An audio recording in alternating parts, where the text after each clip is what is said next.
Hi అండి, నమస్తే. విశాఖపట్నం శ్రీ కనకమహాలక్ష్మి అమ్మవారి లీలల గురించి ఇప్పుడు మనం తెలుసుకుందాం.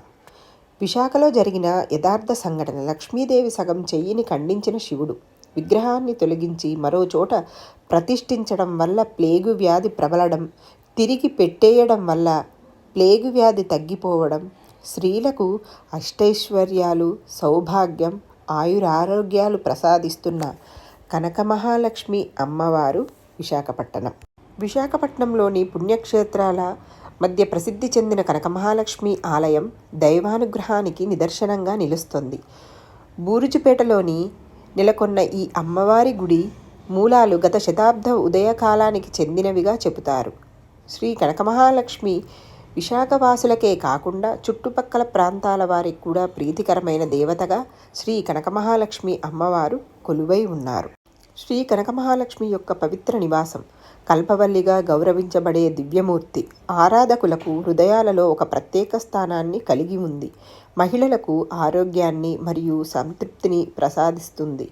ఈ అమ్మవారు శ్రీ కనకమహాలక్ష్మి అమ్మవారు శ్రేయస్సు మరియు నగర సంరక్షకురాలిగా ఉన్న మాతృశక్తిగా ఆప్యాయంగా అంగీకరించారు. ఆమె అసంఖ్యాత భక్తుల నుండి భక్తిని పొందుతుంది. దీనిని వేరు చేసే లక్షణం సుమారు 150 సంవత్సరాల క్రితం విశాఖ రాజులు పాలనలో ఈ ప్రాంతం వారు నివాసంగా పనిచేసింది.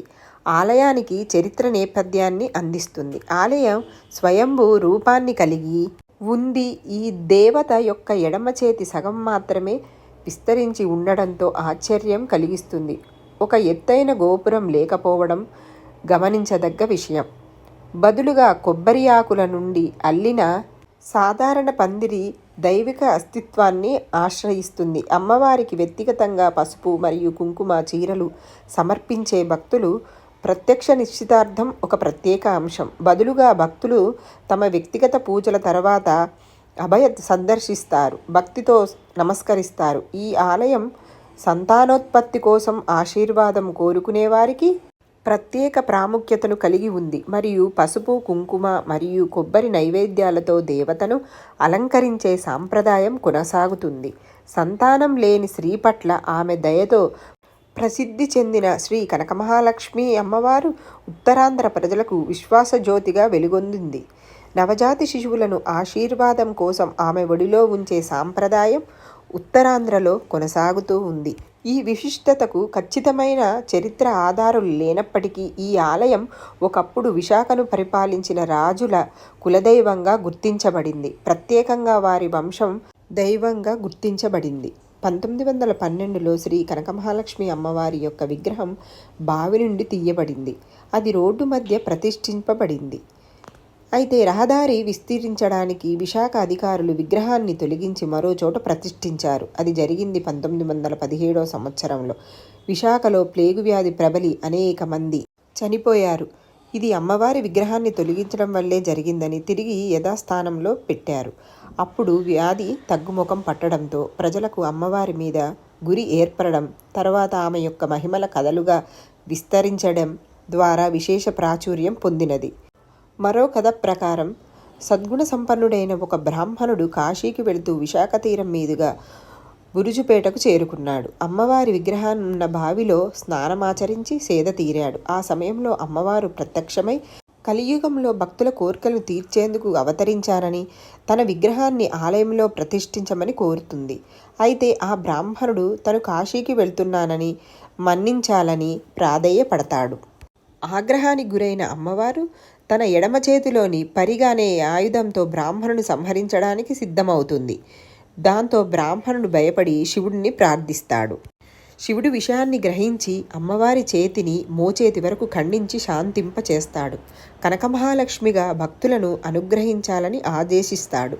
అందుకే ఆ ఆలయంలో అమ్మవారికి వామహస్తం ఉండదు. అమ్మవారిని మహాలక్ష్మీదేవిగా పూజించమని భక్తులను ఆదేశిస్తూ దేవతల భక్తులను అనుగ్రహించింది. తీర్థం మరియు ప్రసాద్ మార్గశిర ప్రాముఖ్యత కలిగిన మాసం గొప్ప వార్షిక మహోత్సవాన్ని నిర్వహిస్తుంది. విశాఖపట్నం నుండి మాత్రమే కాకుండా పొరుగు జిల్లాల నుండి కూడా యాత్రికులను ఆకర్షిస్తోంది. అమ్మవారి అనుగ్రహం కోసం మార్గశిర దీక్ష, మండల దీక్ష వంటి కొత్త ఆచార కార్యక్రమాలను ప్రవేశపెట్టాయి. శివనవరాత్రి ఆశ్వీజ శుద్ధ దశమి లక్ష కుంకుమార్చన, లక్ష చామంతుల పూజ మరియు లద్దాల్ పూజతో సహా వివిధ ఆచారాలను చేస్తోంది. తల్లికి కలువ పూల పూజ, లక్ష తులసి పూజ, లక్ష గాజుల పూజ, పుష్పయాగం, శాకాంబరి మరియు స్వర్ణాభరణ చీర అలంకరణ వంటి ఆచారాలలో భక్తులు చురుకుగా పాల్గొంటారు. వార్షిక ఉత్సవం వైభవంగా మార్గశిర మాసంలో నెలల తరబడి జరుగుతుంది. విశాఖపట్నం నుండి కాకుండా చుట్టుపక్కల జిల్లాల నుండి కూడా లక్షలాది మంది భక్తులు తరలివచ్చి దైవారాధనలో పాల్గొంటారు.